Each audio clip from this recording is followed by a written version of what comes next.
नमस्कार। इस वीडियो के माध्यम से आपको बताने जा रहे हैं नियोजन प्रक्रिया प्लानिंग प्रोसेस के बारे में। आपको तैयार रखना है, पेपर में पूछा जाएगा नियोजन के बारे में। जब बड़ा का क्वेश्चन, लॉन्ग टाइप क्वेश्चन, तो नियोजन प्रक्रिया को भी उसमें आपको समाहित करना पड़ेगा। हेडिंग बता रहे हैं, हेडिंग आप तैयार कर लेंगे तो इसको पूछा जा सकता है। पहला प्रश्न इसमें हिंदी में कहेंगे नियोजन प्रक्रिया, इंग्लिश में इसे कहेंगे प्लानिंग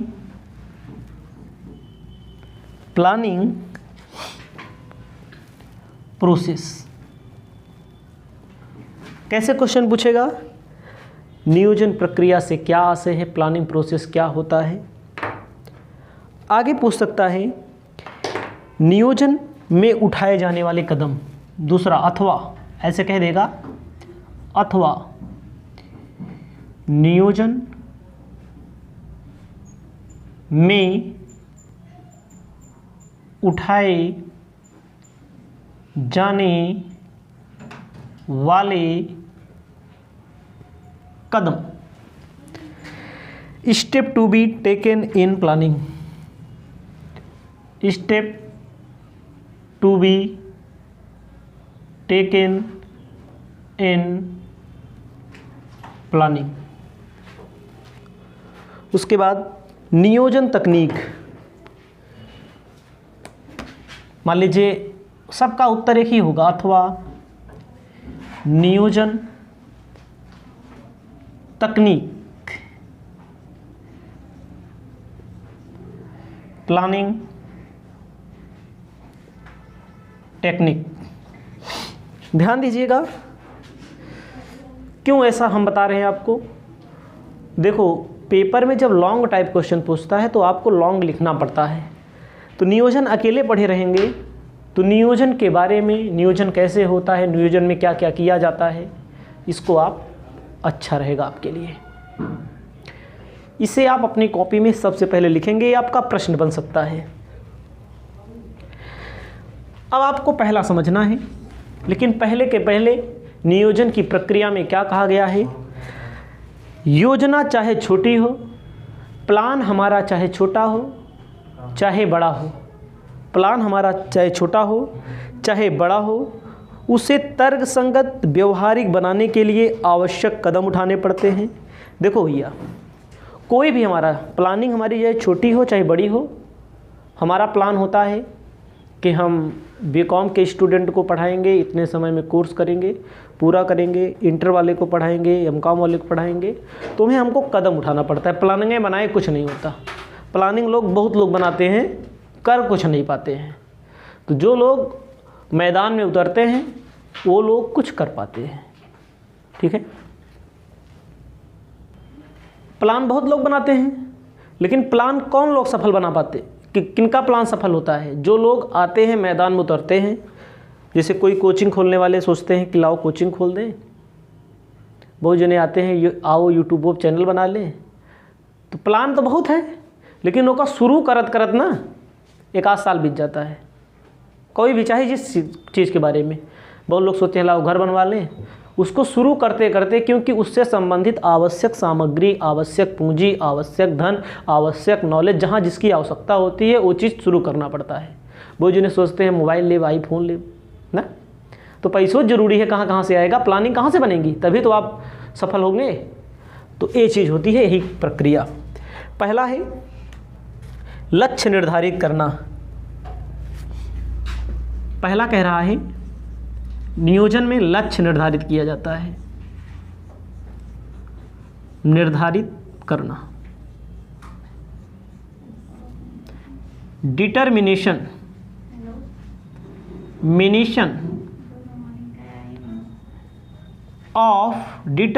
ऑफ गोल। ध्यान दीजिएगा, सबका अपना लक्ष्य होता है। जैसे हमारा लक्ष्य क्या है, मैं वीडियो बनाता हूँ, हमारा लक्ष्य क्या है? हमारा मेन लक्ष्य है जो बीकॉम के स्टूडेंट हैं, जो एमकॉम के स्टूडेंट हैं, जहाँ पर बहुत सारी जगहों पर कोचिंग नहीं है, और जहाँ है भी वहाँ पर न्यूमेरिकल कम पढ़ाया जाता है। हमने देखा है, जैसे हम लोग के यहाँ तो मिल जाएगी, अभी आप चले जाइए अपने एरिया में पट्टी साइड चले जाइए तो वहाँ आपको कोचिंग नहीं मिलेगी। रानीगंज में कोचिंग नहीं मिलेगी। क्यों नहीं मिलेगी? वहाँ क्या कॉलेज नहीं है? कॉलेज हैं। कॉलेज ऐसे भी हैं जो सिर्फ ऐड करवा लिए हैं, ऐड मतलब एडमिशन ले लिए हैं, और उसके अलावा मास्टर रोस्टर इधर उधर से काम चला लिए हैं। बहुत सारी जगहों पर जिसकी शादी हो जाती है, लड़कियों की शादी बहुत लोगों की हो जाती है, तो बीकॉम पास होने के बाद या बीकॉम करती रहती हैं, तो कोचिंग पढ़े कहाँ जाएंगी? अपने ससुराली में, अपने ससुराल में। तो बहुत सारे लोगों को इससे फ़ायदा होता है। हमारा उद्देश्य क्या है? ऐसे लोगों को पकड़िए जिन लोगों को ज़रूरत है। बहुत सारे लोग नौकरी करते हैं, कोई दिल्ली में है, कोई मुंबई में है, कोई अपने यहाँ है। तो नौकरी के ऑफिस का टाइम क्या होता है? 9 बजे से 10 बजे टाइम होता है, तो 10 बजे कोचिंग पढ़ने आएगा तो नौकरी कब करेगा? तो हमारा उद्देश्य क्या है? ऐसे लोगों को पकड़ लीजिए, ऐसे लोगों को पकड़ लीजिए कि जो लोग वास्तव में पढ़ना चाहते हैं एक एक क्वेश्चन, और कहीं कहीं एक एक क्वेश्चन कोई बताता नहीं है। मतलब हमारे प्लानिंग जो है, हमारे दिमाग में जो चलता रहता है, ये हम काम की कोचिंग ढूंढ डालिए, जल्दी नहीं मिलेगी आपको। ढूंढ डालिएगा, नहीं मिलेगी, और जहां मिलेगी भी वहां उस टाइम हो सकता है आपको वो टाइम टीचर ना दे पाए, क्योंकि जो टीचर बीकॉम पढ़ा रहा होगा वही एमकॉम पढ़ाएगा। तो अगर 9 बजे पढ़ा रहा है, 10 बजे पढ़ा रहा है, तो एमकॉम वाले 12 बजे बुलाता है, 1 बजे बुलाता है। बहुत दूर दूर घर है लोगों का। तो हमारा लक्ष्य ये है कि सस्ती पढ़ाई और उसके अलावा तमाम जो ये बिंदुओं को मैंने बताया, इन बिंदुओं से बहुत सारे स्टूडेंट हमारे पास कलेक्ट होते हैं। ज़्यादातर स्टूडेंट ऐसे होते हैं जिनको पढ़ना है, जिनके यहाँ मान लीजिए जो गांव में रह रहे हैं, गांव में कोचिंग नहीं मिलेगी, दूर दराज नहीं मिलेगी। जैसे अलसबा आती है कोचिंग, उनका घर है ज्ञानीपुर, वहाँ कोचिंग है नहीं ना, तो वहाँ कोचिंग नहीं है, बहुत दूर घर है। आप समझिए यहाँ से 35-40 किलोमीटर घर दूर है, तो किसी ना किसी किराया लेना पड़ता है, घर लेना पड़ता है, ऐसा वैसा दुनियादारी है। तो बहुत सारी परिस्थितियाँ होती हैं। तो हम अपने लक्ष्य को निर्धारित कर चुके हैं। कोई व्यवसाय होता है, कोई संगठन होता है, हमारा भी व्यवसाय, हम सेवा दे रहे हैं, और क्या हमारा भी व्यवसाय है। तो नियोजन आपको करना पड़ता है। हमने प्लानिंग किया है, ये चीज़ हमारा हो रहा है और सफल बना रहा है। और बहुत सारे लोग आपको बता रहे हैं, मैं एग्जाम्पल मैं आपको दे रहा हूँ। बहुत सारे लोग जैसे यूट्यूब पर भी आते हैं, तो कहीं हम अब 10 डालोगे, 20 डालोगे, 50 डालोगे, 100 डालोगे, ऊब जाओगे, छोड़कर भाग लोगे। क्यों? कोई भी काम करिए, चाहे बिजनेस करो। बहुत लोग कहते हैं बिजनेस के लिए, चला ठीक है बिजनेस। जो आदमी 20 लाख 25 लाख रुपया लगाया है ना, कबो कबो वह बोनी नहीं होती है बिजनेस। लोग इसीलिए लोग बिजनेस भी करने से डरते हैं, वही लिए कहते हैं 10 लाख दे दे, नौकरी मिल जाए बस ना। यही लोग देते हैं नौकरी के लिए पैसा। तो प्लानिंग के लिए मैं ये बता रहा हूँ, लक्ष्य आपका निर्धारित होना चाहिए। आपका लक्ष्य क्या है? अगला है हमारे सामने सूचनाओं का संकलन करना एवं विश्लेषण करना, collection and analysis of information. सूचनाओं का संकलन, सूचनाओं का संकलन एवं विश्लेषण। एक अंग्रेजी में क्या बोलेंगे? संकलन को कलेक्शन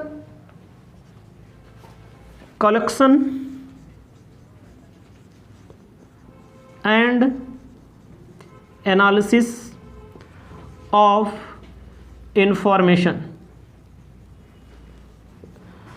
तो भैया कोई भी प्लानिंग आप कर रहे हैं तो पहले ओकरे बारे में इकट्ठा कर लो।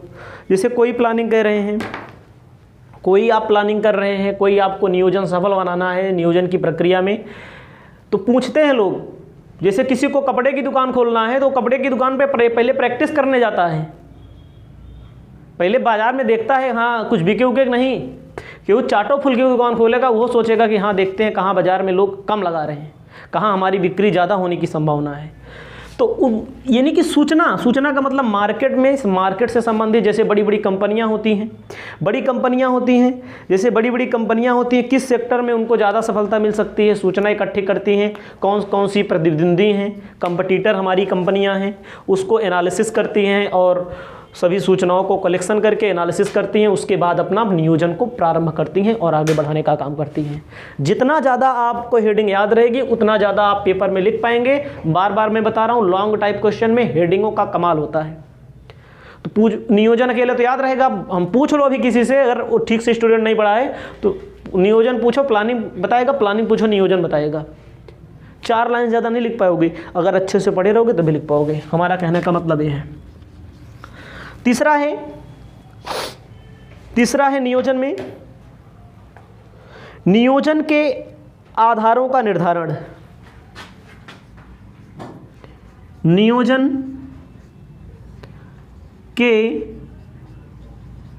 आधारों का निर्धारण।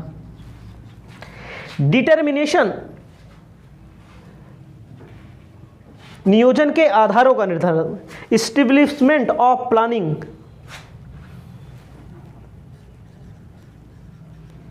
Establishment of planning. जो कोई व्यक्ति नियोजन करता है उसको सबसे पहले आधार पता करना चाहिए, उपयोग कहाँ होगा, कहाँ कहाँ पर जटिलताएं आएंगी।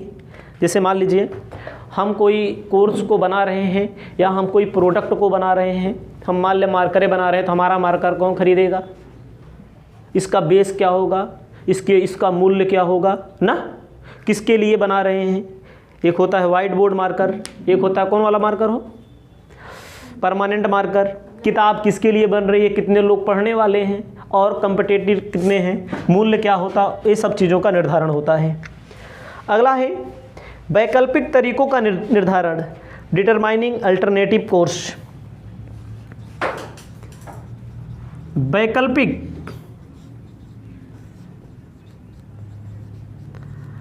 आधारों का निर्धारण। Determination of alternative course.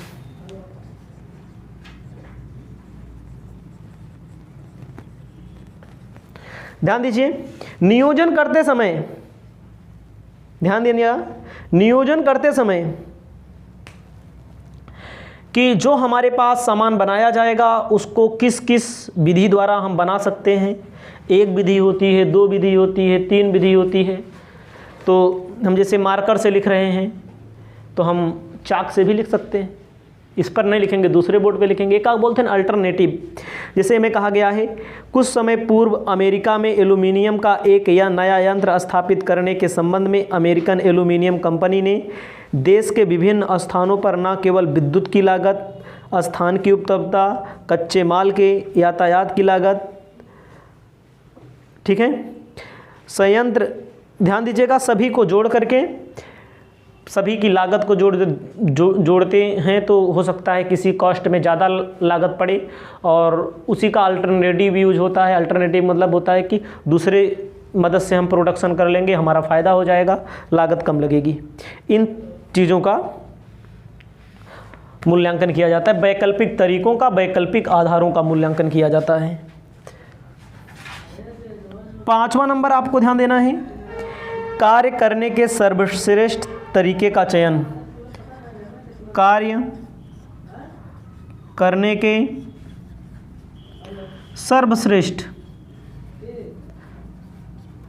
सर्वश्रेष्ठ तरीके का चयन।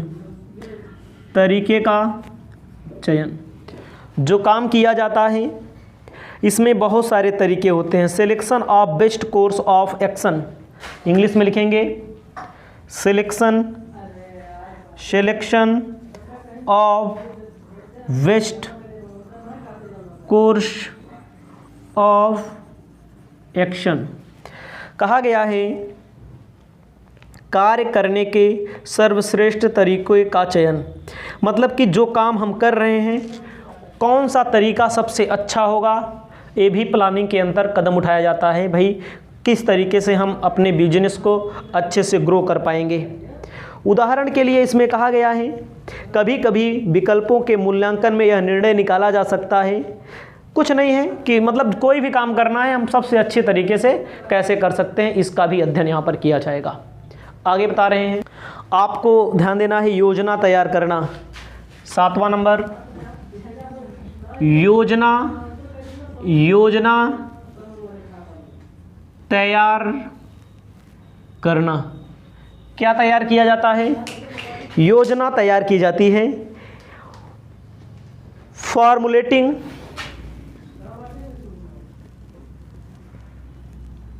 ऑफ प्लान, मतलब कि नियोजन में योजना तैयार की जाती है कि क्या करना है, कैसे करना है, कब करना है, क्यों करना है, किसके लिए करना है। अगला है 8th नंबर, आवश्यक उप योजना तैयार करना। देखो, एक होती है योजना, एक होती है उप योजना। उप योजना जिसमें एक योजना को कई भागों में बांट दिया जाता है, उसके कई डिपार्टमेंट तय कर दिए जाते हैं। लिखा जाएगा फॉर्मुलेटिंग नेसेसरी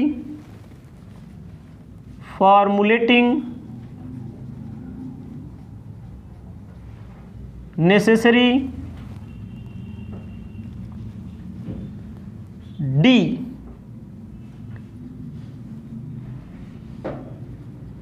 वेट, मतलब कि जैसे कोई योजना तैयार की जाती है, उस योजना के अंदर योजना बना दी जाती है। जैसे उपक्रम के लक्ष्यों को प्राप्त करने के लिए, जैसे कोई उपक्रम है, उसमें क्रय विभाग, विक्रय विभाग, उत्पादन विभाग, कर्मचारी विभाग, बजट विभाग, इन सबको अलग अलग कर दिया जाता है। अगला है 9th नंबर, क्रियाओं का समय एवं क्रम निर्धारित करना। जो कार्य होगा, क्रियाओं का समय एवं क्रम निर्धारित करना, मतलब कि क्रिया का मतलब काम, work, time and sequence, establishment,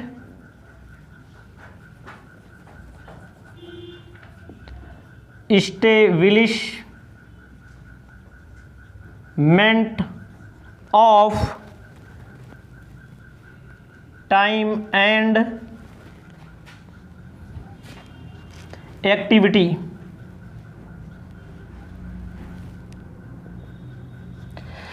जो काम होगा वो काम किस समय किया जाएगा और किस काम के बाद किया जाएगा। जैसे क्योंकि शादी उदी पड़ती है तो प्रीति भोज बहुत सारे लोगों के यहाँ जिस दिन बारात लौट के आती है वही दिन कर देते हैं, और को लोग आगे करते हैं। अब की एक जगह निमंत्रण गए, वहाँ पहले न हो गया कल बारात जानी थी, आज हो गया। तो एक है क्रियाओं को किस समय करना है, क्रम निर्धारित कर दिया जाता है। सही बता रहे हैं। मैंने एक दिन प्रीत भोज हो गया उनके यहाँ, हम सोचे कि बारात लौट कर आई है, पूछने लगे तो यार बात पता लगा, सब हंसने लगे, कहें तो का पता नहीं। सही में अब कार्ड में ध्यान से देखे नहीं थे हम, कार्ड में लिखो नहीं था कब तक कै तारीख को बारात जाएगी। तो देखो उसको निर्धारित किया जाता है, वो भी तो प्लानिंग है। घर वाले प्लानिंग किए होंगे, पहले प्रीत भोज करेंगे, जाना ज़्यादा लोग बाराती ना जावें, सही है कि नहीं। तो ये सारी चीज़ें होती हैं, ये आपको पेपर में नहीं लिखना, लेकिन समझना है सारी चीज़ों को। पहले कौन सा काम करना है, पहले खाना खा लेंगे तब नहाएंगे कि नहा लेंगे तब खाएंगे, ये सब चीज़ें निर्धारित की जाती है। क्रम कौन सा होगा आपका ना। कर्मचारियों की भागीदारी प्राप्त करना, कर्मचारियों की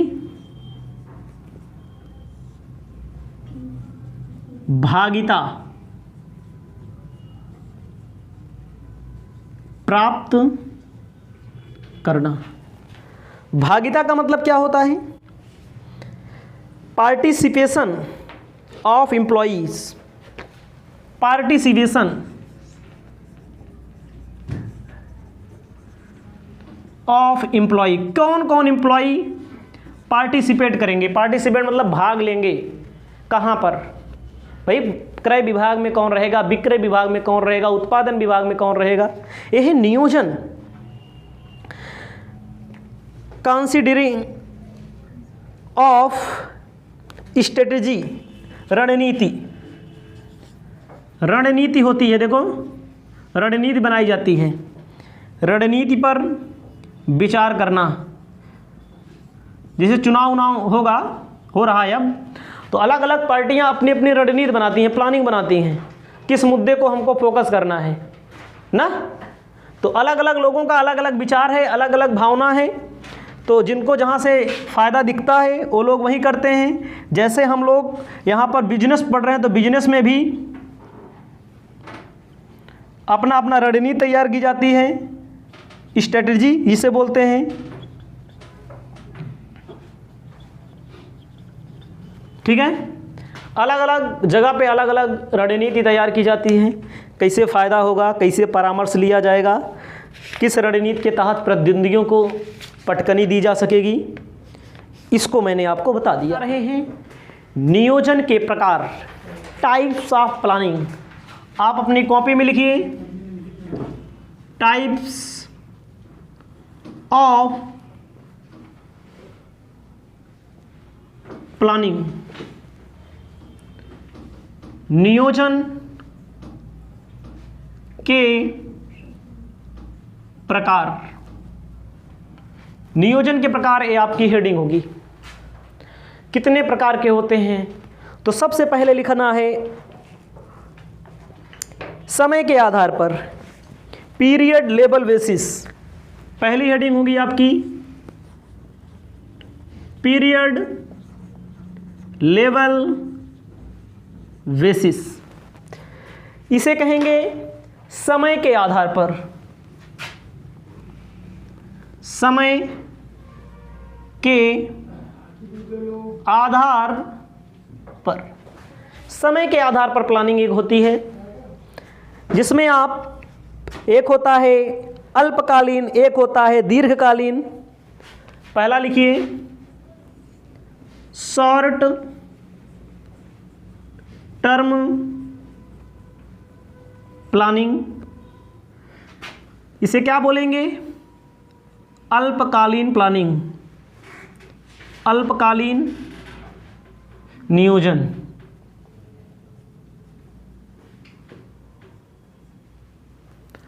दूसरा होता है लॉन्ग टर्म प्लानिंग, दीर्घ कालीन नियोजन। आपको स्पष्ट बताना चाहते हैं, ये सब तैयार रखना है। अल्पकालीन का मतलब होता है जो दैनिक तैयारी की जाए। आज काम चला लो, कल देखा जाएगा ना। दैनिक, साप्ताहिक, मासिक, त्रैमासिक, छमाही, ये सब का है अल्पकालीन।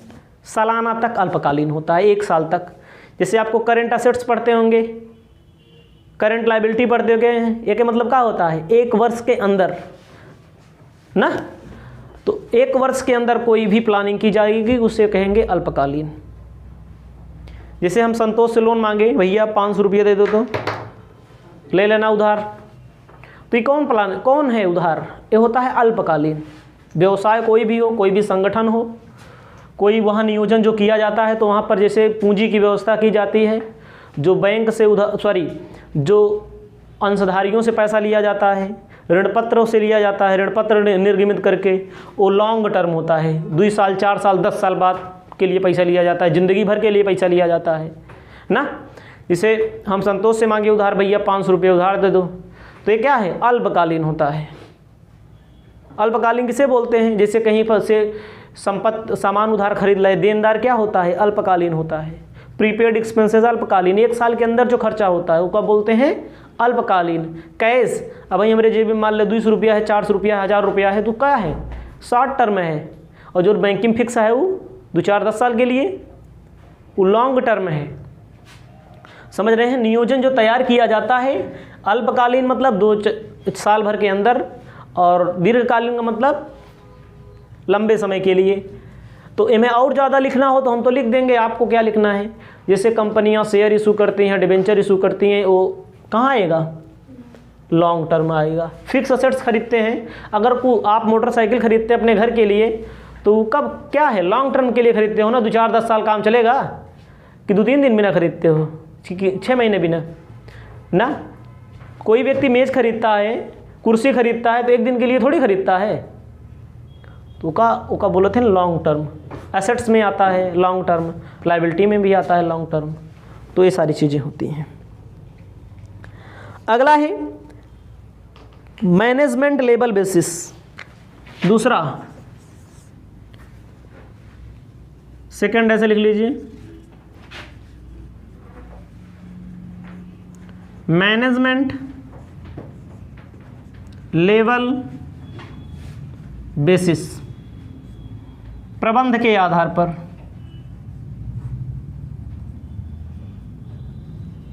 बहुत जरूरी है सब चीजें। प्रबंध के आधार पर उच्च योजना, मध्य योजना, निम्न योजना, मतलब कि उच्च हाई लेवल, हाई प्लानिंग योजना। दूसरा होता है मध्य, मध्य मतलब बीच वाला योजना। तीसरा होता है निम्न योजना, हाई प्लानिंग, मीडियम प्लानिंग और नॉर्मल प्लानिंग, मिनिमम प्लानिंग। इसको लिख लीजिएगा। उच्च योजना में क्या आता है, बहुत सारी नीतियां हैं जो संपूर्ण बाजार की स्थिति को ध्यान में रखकर बनाई जाती हैं, उसे बोलते हैं उच्च योजना। मतलब पूरा मांग पूर्ति के आधार पे बड़ा लेवल ध्यान में लिखा जाता है। मध्यम लेवल में क्या होता है, मध्यम लेवल में मध्य स्तरीय प्रबंधक द्वारा बनाया जाता है। एका उच्च लेवल के प्रबंधक बनाते हैं, एका मध्य लेवल के प्रबंधक बनाते हैं। निम्न वाला कौन बनाता है, निम्न वाला कर्मचारी चपरासी वगैरह बनाते हैं। समझ रहे हैं, निम्न योजना कौन बनाता है, छोटे लोग। निम्न है तो निम्न में क्या आएंगे, कर्मचारी ही आएंगे निम्न में।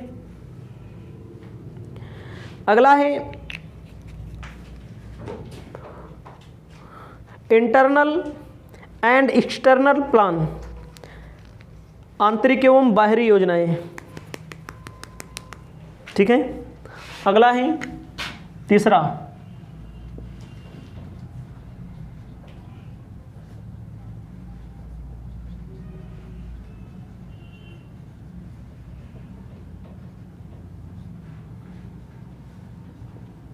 आंतरिक एवं बाहरी योजना। आंतरिक योजना और बाहरी योजना जो अलग अलग हेडिंगें बनेंगी यहाँ पर, इंटरनल एंड एक्सटर्नल। कुछ प्लानिंग ऐसी बनाई जाती है कि घरे के अंदर, जैसे हम घर का अपने एग्जांपल लें तो घरे वाले जाने।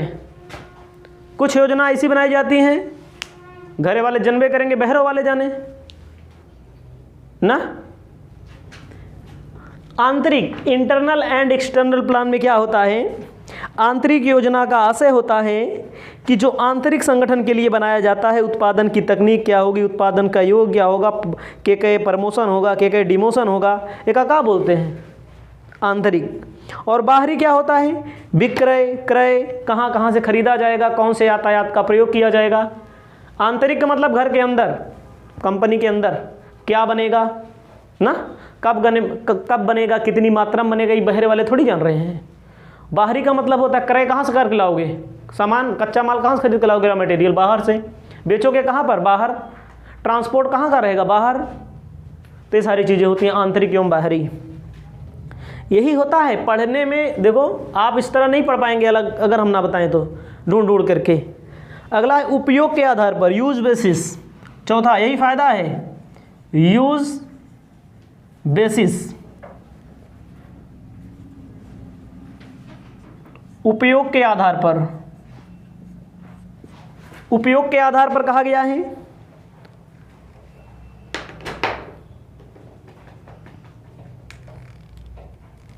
स्टैंडिंग सिंगल,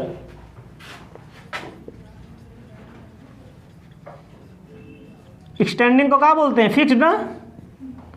दूसरा होता है सिंगल, एकल, एका बोलेंगे अस्थाई उपयोग। एक होता है सिंगल उपयोग। हमारी कोचिंग में कुर्सी रखी है, क्या है, अस्थाई उपयोग ना, है कि नहीं। मेज रखा है, अस्थाई उपयोग। स्टैंड मैंने 4 चाटू खरीदा है, 2 ठो यहाँ पर, 2 ठो अपने घर पे रखा है। हम अपनी कोचिंग का एग्जांपल दे रहे थे, क्या है भैया, ये है फिक्स। फिक्स का मतलब रोज रोज थोड़ी खरीदेंगे इसको, अब खरीद लें, जब बिगड़े उगड़े तब देखा जाएगा ना। जब चोरी वोरी हुई है तो बात अलग है, कहाँ चोरी हुई, स्टैंड, ठीक है। फिक्स का मतलब होता है ऐसा जो बार बार ना खरीदना जाए। कोई व्यक्ति मोटरसाइकिल अपने उपयोग के लिए अपने घर में खरीदता है तो बार बार थोड़ी खरीदता है। अरे बार बार खरीदेगा, शादी ब्याह मिलेगी बात अलग है। लेकिन आप घर का एग्जाम्पल मत लीजिए, आप आइए बिजनेस में। बिजनेस में कोई व्यक्ति मेज खरीदेगा, काउंटर खरीदेगा, रोज थोड़ी काउंटर बदलेगा। वो तराजू खरीदेगा, अगर मान लीजिए मिठाई की दुकान है, लड्डू पेड़ा बर्फी बेच रहा है कोई व्यक्ति, थोड़ी बेचेगा। मशीन खरीद रहा है, बड़े में जाइए, मशीन कोई व्यक्ति खरीद रहा है किसी व्यवसाय में, तो वो मशीन रोज थोड़ी करेगा। अरे कुछ समय के लिए होगी, उसके बाद देखा जाएगा, उसके बाद नया प्लान बनाया जाएगा। सिंगल का मतलब क्या होता है, यूज एंड थ्रो, यूज करो और उसको फेंक दो। एक बार यूज करो और एक बार उसको, उसके बाद उसको फेंक दो, तत्काल के समय के लिए। तत्काल के लिए जैसे हम अपना एग्जांपल दें, मार्कर खरीदे हैं, 1-2 महीना चलेगा। एक के मार्कर नहीं, बहुत मार्कर है। तो हमें जो स्याही खरीदते हैं वो तुरंत खराब हो जाती है, होती है कि नहीं भाई। हमें डाले, लिख दिए, मिटा दिए, खराब नहीं हो गई। अब किसी दुकान पे जाइए, पन्नी, जो व्यक्ति पन्नी में सामान पैक करके देता है, चाहे किराना स्टोर वाला, चाहे सब्जी वाला, चाहे किसके अन्य वाला, तो पन्नी का रोज वही पन्नी दोबारा थोड़ी यूज करता है। फिर पन्नी क्या होती है, वो यूज एंड थ्रो, एक बार चली जाती है। पन्नी के अलावा बहुत सारी योजनाएं होती हैं, बहुत सारी परिस्थितियां होती हैं जहां पर केवल एक बार उपयोग किया जाता है, उसके बाद उपयोग नहीं किया जाता है। ये सारी चीज़ें आपको ध्यान में रखना है। कितना हुआ भैया, 4 हुआ ना। अगला लिखिए, उद्गम के स्थान पर, ऑरिजिन बेसिस, 5वां ऑरिजिन। ये सब चीज़ें आपको अच्छे से तैयार करना है, तबे नंबर मिलेगा, नहीं नंबर नहीं मिलेगा। उद्गम के स्थान पर, उद्गम के स्थान पर, उद्गम के आधार पर। उद्गम का मतलब होता है उदय होना, पैदा होना। इनमें क्या दिया गया है, उद्गम में दिया गया है शीर्ष। शीर्ष का मतलब, शीर्ष का मतलब सबसे ऊपर, अपर। ऐसी योजना, ऐसी प्लानिंग जो सबसे ऊंचे वाले पदाधिकारी द्वारा तैयार किया जाता है, उसे शीर्ष योजना कहते हैं ना। शीर्ष मतलब जो सबसे ऊंचा वाला अधिकारी जो होगा, पदाधिकारी जो होगा, जो अध्यक्ष होगा किसी भी विभाग से, किसी भी संगठन का, उसे कहते हैं शीर्ष। अगला है मीडियम, मतलब मध्य। जो मध्य प्रबंधक द्वारा योजना तैयार की जाएगी, प्लान किया जाएगा, उसे कहेंगे मीडियम। उसको कहा गया आगे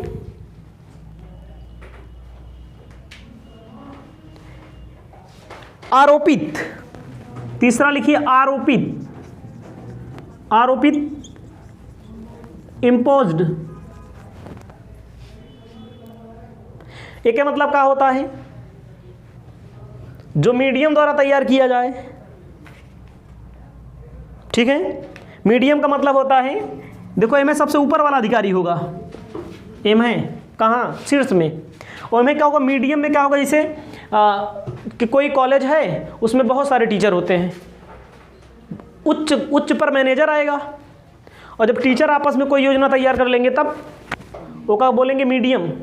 और जब बाहरी द्वारा थोप दिया जाए तब, बाहरी मतलब सरकार द्वारा थोप दिया जाए, किसी संगठन द्वारा थोप दिया जाए, जो आपको मानना पड़े, ऐसा बोलते हैं आरोपित। आपको मानना पड़े, उसको क्या बोलते हैं? आरोपित, इम्पोज्ड।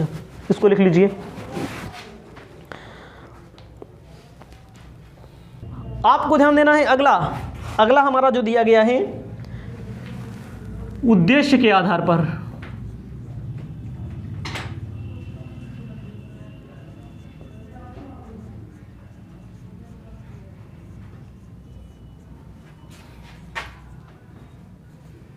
ऑब्जेक्टिव बेसिस, उद्देश्य के आधार पर नियोजन कैसे होता है? उद्देश्य के आधार पर नवाचार,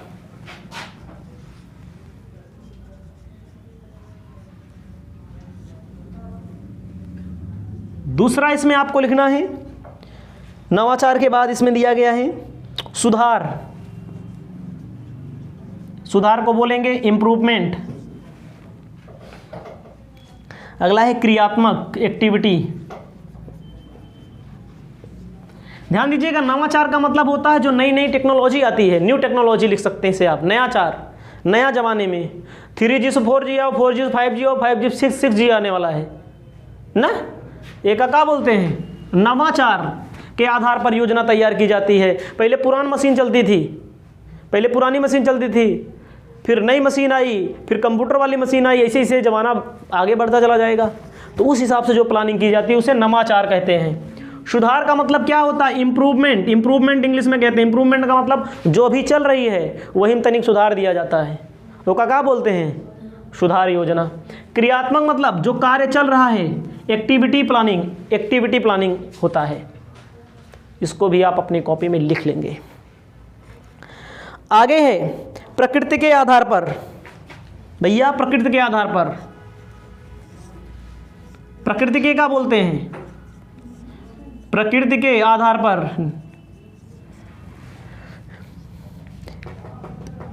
on the basis, nature basis लिखिए, नेचर बेसिस, प्रकृति के आधार पर। प्रकृति के आधार पर क्या होता है? Administrative planning, operating planning, project planning. बहुत है इसमें। पहला एडमिनिस्ट्रेटिव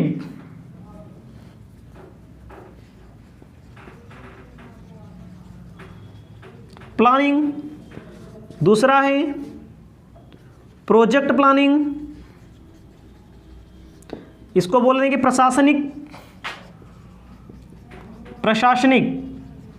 योजना, इसको बोलते हैं प्रोजेक्ट को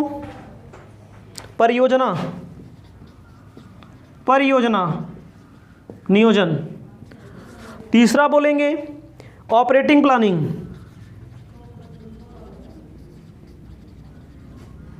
ऑपरेटिंग को क्या बोलते हैं? परिचालन। चौथा मोर्चाबंदी,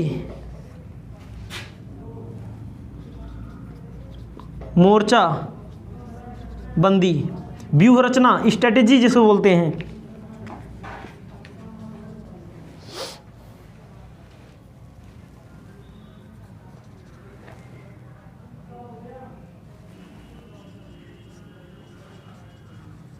प्लानिंग। ये इतना हुआ आपका administrative, project planning, operating planning, ये सारी चीज़ें दी गई हैं। तो इसमें समझिए प्रशासनिक का मतलब क्या होता है? जो कोई व्यावसायिक संगठन होगा, समझिए जो कोई व्यावसायिक संगठन होगा वहाँ पे प्रशासन होते हैं। प्रशासन का मतलब भैया उनमें प्रबंधक होते हैं, मैनेजर होते हैं, सुपरवाइजर होते हैं। एक का बोलते हैं प्रशासनिक, जो प्रशासन द्वारा तैयार किया जाए। प्रशासन का मतलब सरकार वाला प्रशासन नहीं। परियोजना प्लानिंग, परियोजना का मतलब क्या होता है? भैया जो भी बिजनेस होता है उसमें तमाम योजना लगी होती हैं, जिसे परियोजना कहते हैं। जैसे आप देखिए प्लांट विभाग लगा होता है, प्लांट का लगा होता है। प्लांट में बहुत सारी योजनाएं होती हैं जहाँ पर काम होते हैं, ठीक है। अगला है ऑपरेटिंग प्लानिंग, परिचालन। परिचालन का मतलब जहाँ पर कार्य किया जाता है। जैसे कार्य क्या किया जाता है? कार्य में वर्तमान, भविष्य, भावी योजना तैयार की जाती है। उत्पादन क्या होगा, मार्केटिंग क्या होगी, क्रय कितना होगा, विक्रय कितना होगा, अगला है मोर्चाबंदी। स्ट्रेटजी मतलब होता है, मोर्चाबंदी का मतलब होता है मूल, इसमें उत्पादन, विपणन, सेवा वर्ग, उद्देश्य, नियम, कानून, दुनिया भर की चीज़ इसमें लिखा जाता है, जो नियम कानून होता है। अगला है औपचारिक अनौपचारिक। ध्यान दीजिएगा, औपचारिक अनौपचारिक, फॉर्मल इनफॉर्मल। अगला फॉर्मल औपचारिक, इनफॉर्मल अनौपचारिक। औपचारिक किसे बोलते हैं, पेपर में पूछ लिया मान लीजिए और पूछता है उस तरह, औपचारिक अनौपचारिक, फॉर्मल इनफॉर्मल। औपचारिक का मतलब होता है कि जो व्यवस्थित रूप से काम किया जाए वो क्या बोलते हैं, औपचारिक। जैसे देखो, जैसे भाई ठंडी उंडी आ रही है ना, ठंडी में जो उत्तर प्रदेश सरकार द्वारा छुट्टी प्रकाशित की जाती है कि छुट्टी रहेगी, उत्तर प्रदेश सरकार का ज्ञापन जो आता है, जो वहाँ से चिट्ठी आती है, कहाँ आती है, डीएम के पास आती है या मंडल के पास जाती है, मंडल के पास यहाँ आती है अपने इलाके में, ठंडी वाली भैया छुट्टी है, का बोलते हैं औपचारिक। औपचारिक का मतलब सरकार से नहीं, मतलब सरकार का एग्जाम्पल ऐसे बता रहे हैं ताकि आप सरकार को ज़्यादा देखते होंगे टीवी वीवी में। कोई संगठन है, ऊपर कर्मचारी है, ऊपर मालिक है, मालिक मतलब मैनेजर साहब हैं, प्रबंधक है, ऊपर से नीचे की ओर कोई भी सूचना आए वो क्या बोलते हैं, कोई प्लानिंग बने तो क्या बोलते हैं, औपचारिक। या नीचे से ऊपर की ओर मतलब जो एक क्रम हो जिस पे जिम्मेदारी सौंपी जा सके तो क्या बोलते हैं, औपचारिक। अनौपचारिक इनफॉर्मल का मतलब होता है वैसे नहीं, जो मन का है तो करो। अनौपचारिक अंगूरी लता संप्रेषण के नाम से आपने संप्रेषण में कभी पढ़ा होगा। तो अनौपचारिक में क्या होता है, एमें जो काम होता है कागज वगज पे नहीं होता है, में कोनो जिम्मेदारी तय नहीं होती, जिसे अफवाह के नाम से जाना जाता है, कबो कबो सही हो जाता है, वो क्या बोलते हैं, अनौपचारिक। ये सारी चीज़ें हैं, इसको आप तैयार कर लेंगे और भी जो महत्वपूर्ण बिंदु हैं हम आपको बताते रहेंगे। ये आपका नियोजन समाप्त होता है।